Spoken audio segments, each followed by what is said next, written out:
Juste à deux doigts, on allait se faire buter, les gars. Juste à deux doigts, on allait se faire buter. Les gars, ce match, c'était un match crucial pour nous et on a besoin de cette victoire pour décrocher ce trophée-là. Mais juste à deux doigts, on allait se faire buter, les gars. Défensivement, Real dans ce match-là, ce n'est que des flops. Défensivement, ce n'est que des flops. Oui, ce n'est que des flops. Sauf que Raúl Asensio était là, mais celui qui est à côté de lui, je sais pas, Jacobo, qui est de la Cassia. Mais tout le monde disait que à la Cassia, Jacobo est tellement bon que Raúl Asensio, mais sur ce match, le gars, il était tellement mou. Il était tellement mou que ce match, il est incomparable à Raúl Asensio. Il n'y a pas de débat, les gars. Il n'y a pas de débat entre Jacobo et Raúl Asensio. Ce qui nous a fait, il est trop lent, il n'est pas agressif, il n'est pas rapide. Au moins, quand si tu es trop lent, il faut coller aux attaquants. Il ne faut pas attendre les attaquants qui récupèrent la balle d'abord avant que tu interagisses avec eux.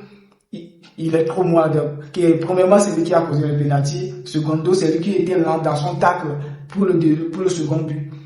Raúl Asensio. Heureusement qu'il était là.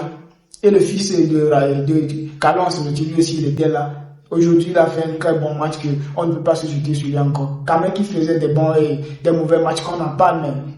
Le fils de Carlo Ancelotti a fait un bon match aujourd'hui. Dans les récupérations, dans les contributions, numéro 6. Et à la défense, il était tellement présent avec Raúl Asensio, il était toujours là avec lui. Mais Jacobo, qui sort de la Cassia, quand même qu'on sait déjà que Carlo Ancelotti n'est pas du genre à faire sortir, à faire monter des jeunes joueurs de la Cassia comme le fait Barça, le Barcelonais, mais on t'a laissé une chance aujourd'hui de prouver aux gens que tu es capable. Moi, je pense que c'est un test qu'il avait fait, que s'il pouvait placer Jacobo face à Raúl Asensio, face au match de Man City, mais carrément, tu l'as déçu. Mais je sais pas, j'ai pas vu, moi, je n'ai pas vu son match à la Cassia, mais tout le monde le dit que Jacobo est tellement bon que Raúl Asensio, mais quand tu vois le charisme et l'énergie que dégage Raúl Asensio, comparativement depuis la montée de Raúl Asensio, comparativement aussi à Jacobo et Raúl Asensio dans ce match, il n'y a pas de débat. Il n'y a pas de débat, les gars. Raúl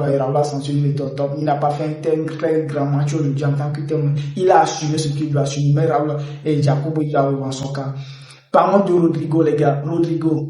Les gars, c'est comme si on ne peut pas mettre Vinicius aussi sur le banc et mettre Rodrigo sur le côté gauche. Le gars, quand il est toujours côté gauche, c'est comme s'il est inarrêtable. Il n'a pas marqué aujourd'hui, mais sur les deux buts que le Real a marqué, il est impliqué dans tous ces deux buts-là, les gars. Rodrigo a fait son bon, il a fait son match.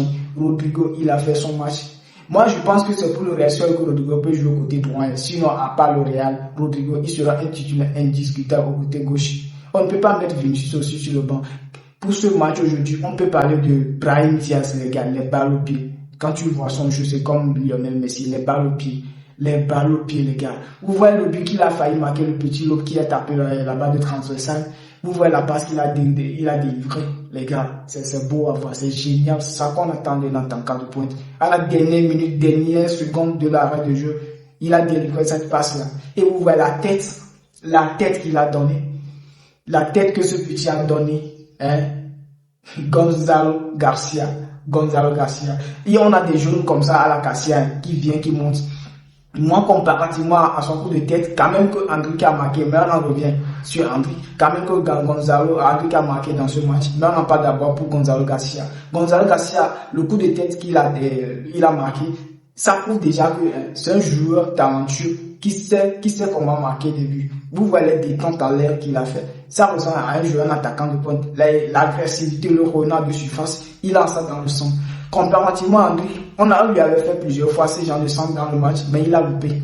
Quand même qu'il a marqué dans ce match, mais Endrick, comparativement, il a fait plus d'efforts. Parce que comparativement à ce jeune de la cassette, Endrick est un peu âgé de ce jeune-là. Mais ce qu'il a fait ce jeune à la dernière minute, Endrick aussi pouvait le faire. Mais il y a des qualités qui disparaissent aux côtés d'Endrick. Je ne sais pas si c'est le manque de temps de jeu qui le fait causer de ça, mais Endrick, il est très loin dans ce match. Parlons de Arda Güler aussi. À un certain moment donné, Arda Güler n'arrive plus à assumer son rôle au milieu. Oui.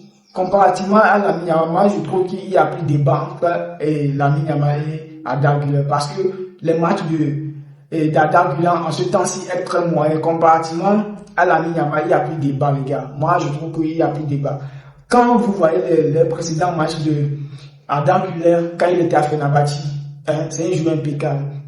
À l'Euro aussi, vous avez vu ce match à l'Euro, depuis qu'il a marqué des passes, il a que des bangers, les gars. Mais ce que nous donne encore Adam Güler, je ne sais pas si c'est le manque de temps de jeu qui cause toutes ces choses-là, mais il doit revenir à son niveau, mais il se bête. Sinon, ce ne serait pas bon au milieu.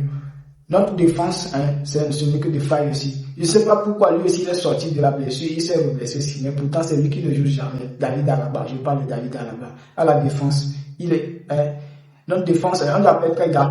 On doit faire très gaffe face au match qui arrive, face à Man City et aux autres là. On doit faire tellement attention, sinon on va on va recevoir des raclés qu'on ne va jamais oublier dans l'histoire. Sinon, ce match, c'est un match très moyen. Victoire à la dernière seconde. Gonzalo. Sinon, c'est ce qu'on peut dire de ce match.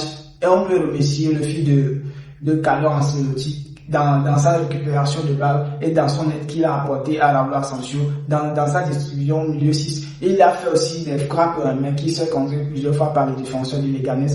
Pour voir les jeux de Leganés, toujours moi, je pense que quand on joue contre des équipes comme Leganés et aussi comme Valence, je sais pas trop, ils jouent que des blocs, ils jouent que des blocs. Tous les joueurs ils se refusent dans leur défense, dans leur centre, parce qu'ils savent que le jeu c'est un jeu de possession, un jeu collectif qui mène au but. Maintenant, ils sont au courant de ça, ils se retrouvent dans leur surface. Et heureusement qu'on a marqué ces deux buts-là. Vite, sinon, on allait se faire buter à la dernière minute, les gars, je vous jure.